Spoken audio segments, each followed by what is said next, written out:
অসহযোগ আন্দোলনে নামছেন ববি শিক্ষকেরা। রেমিটেন্স রেকর্ড, অর্থনীতি ঝুঁকি, সংখ্যার আড়ালে কাঠামোগত সংকট। ট্রাম্পের বিরুদ্ধে ট্রাম্প কার্ড ব্যবহারের হুঁশিয়ারি ইরানের। সর্বশেষ জানাবো উত্তর কোরিয়ার পারমাণবিক অস্ত্র নিয়ে ভীত দক্ষিণ কোরিয়া। শিরোনাম শুনলেন, এবারে বিস্তারিত। অসহযোগ আন্দোলনে নামছেন ববি শিক্ষকেরা। পদোন্নতির দাবি আদায় এবং শিক্ষক সংকট নিরসনের লক্ষ্যে বরিশাল বিশ্ববিদ্যালয়ের ববি চলমান অচলাবস্থা আরও জোরদার হয়েছে। দাবি পূরণে প্রশাসনের নীরবতার প্রতিবাদে এবার অসহযোগ আন্দোলনের ডাক দিয়েছেন বিশ্ববিদ্যালয়ের শিক্ষকেরা। মঙ্গলবার ২৮ এপ্রিল দুপুরে সংবাদ সম্মেলনের মাধ্যমে এই কঠোর কর্মসূচির ঘোষণা দিতে যাচ্ছেন তারা। এর আগে পদোন্নতির দাবিতে শিক্ষকেরা দীর্ঘদিন ধরে ক্লাস বর্জন করে আন্দোলন চালিয়ে আসছেন, যার ফলে গত ২১ এপ্রিল থেকে বিশ্ববিদ্যালয়টির একাডেমিক কার্যক্রম কার্যত অচল হয়ে পড়েছে। শিক্ষকেরা অভিযোগ করেছেন তাদের যৌক্তিক দাবিগুলো উপাচার্য ভিসি প্রফেসর ডক্টর তৌফিক আলম আমলে নিচ্ছেন না, যে কারণেই তারা অসহযোগ আন্দোলনের পথে হাঁটতে বাধ্য হচ্ছেন। এ বিষয়ে মার্কেটিং বিভাগের সহযোগী অধ্যাপক ডক্টর মোহাম্মদ আব্দুল কাইয়ুম বলেন, উপাচার্যের সঙ্গে আন্দোলন নিয়ে আমাদের আর কোনো আলোচনা হয়নি। এমত অবস্থায় মঙ্গলবার সংবাদ সম্মেলনের মাধ্যমে আমরা অসহযোগ আন্দোলনের ঘোষণা দিচ্ছি। আমাদের এই কর্মসূচিতে শিক্ষক, কর্মকর্তা, কর্মচারীরা একাত্মতা প্রকাশ করবেন বলে আশা করছি। রেমিটেন্স রেকর্ড, অর্থনীতি ঝুঁকি, সংখ্যার আড়ালে কাঠামোগত সংকট। বাংলাদেশের অর্থনীতিতে রেমিটেন্স এখন এক ধরনের অপরিহার্য শক্তি, কিন্তু একই সঙ্গে এক গভীরে ভ্রান্তির উৎস।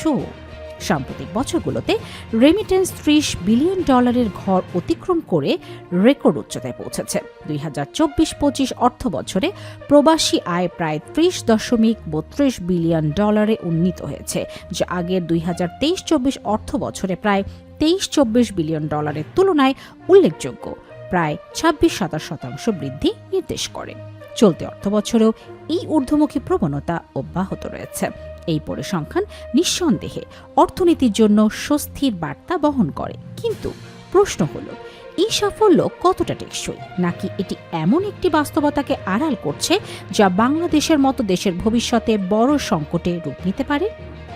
রেমিটেন্স মূলত প্রবাসী শ্রমিকদের পাঠানো বৈদেশিক মুদ্রা, যা একদিকে পরিবারগুলোর জীবন ধারণের ভিত্তি, অন্যদিকে রাষ্ট্রের বৈদেশিক মুদ্রার যোগানের একটি প্রধান উৎস।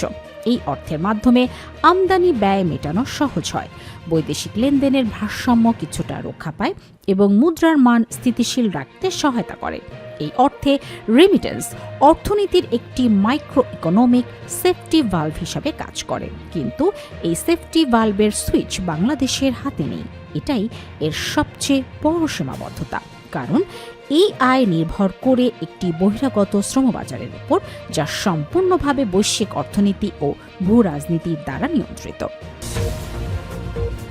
ট্রাম্পের বিরুদ্ধে ট্রাম্প কার্ড ব্যবহারের হুঁশিয়ারি ইরানের। যুক্তরাষ্ট্রের সঙ্গে বিদ্যমান তীব্র উত্তেজনার মধ্যে ইরানের পার্লামেন্ট স্পিকার মোহাম্মদ বাঘের গালিবাফ এক রহস্যময় বার্তায় দাবি করেছেন ওয়াশিংটনের বিরুদ্ধে ব্যবহারের জন্য তেহরানের হাতে এখনও অত্যন্ত প্রভাবশালী কিছু ট্রাম্প কার্ড বা কৌশলগত হাতিয়ার রয়েছে। রোববার ২৬ এপ্রিল সামাজিক যোগাযোগ মাধ্যম এক্সের সাবেক টুইটারে দেয়া এক পোস্টে তিনি ইঙ্গিত দেন, বৈশ্বিক জ্বালানি সরবরাহ এবং সমুদ্রপথে জাহাজ চলাচলের নিয়ন্ত্রণ নেয়ার সক্ষমতা ইরানকে এই দ্বন্দ্বে সুবিধাজনক অবস্থানে রেখেছে। গালিবাফের এই মন্তব্যকে আন্তর্জাতিক বিশ্লেষকেরা যুক্তরাষ্ট্রের উপর নতুন করে মনস্তাত্ত্বিক ও অর্থনৈতিক চাপ সৃষ্টির প্রয়াস হিসাবে দেখছেন। গালিবাফ তার পোস্টে উল্লেখ করেছেন, ইরানের সরবরাহ কার্ড বা জ্বালানি সরবরাহের নিয়ন্ত্রণ ক্ষমতা সরাসরি ওয়াশিংটনের চাহিদা কার্ডের সঙ্গে সাংঘর্ষিক। তিনি সম্ভাব্য চাপের উৎস হিসাবে কৌশলগতভাবে গুরুত্বপূর্ণ হরমুজ প্রণালী, বাব আল মানদেব প্রণালী এবং বিভিন্ন জ্বালানি পাইপলাইনের নাম তালিকাভুক্ত করেছেন। উত্তর কোরিয়ার পারমাণবিক অস্ত্র নিয়ে ভীত দক্ষিণ কোরিয়া।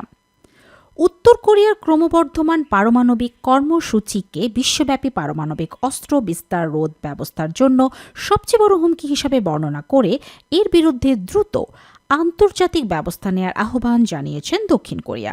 মঙ্গলবার ২৮ এপ্রিল ইয়োনহাপ নিউজ এজেন্সির এক প্রতিবেদনে জানানো হয়েছে, নিউ ইয়র্কে অনুষ্ঠিত পারমাণবিক অস্ত্র বিস্তার রোধ চুক্তি বা এনপিটি বিষয়ক এক সম্মেলনে দক্ষিণ কোরিয়ার উপপররাষ্ট্রমন্ত্রী জিওং ইয়েন দু এই দাবি উত্থাপন করেন। তিনি উল্লেখ করেন, এনপিটি থেকে নিজেদের প্রত্যাহার করে নিয়ে পিয়ংইয়ং যেভাবে পারমাণবিক অস্ত্রের বিকাশ ঘটিয়ে চলেছে তা বর্তমান বিশ্বের জন্য একটি অনন্য ও অত্যন্ত জটিল চ্যালেঞ্জ হয়ে দাঁড়িয়েছে।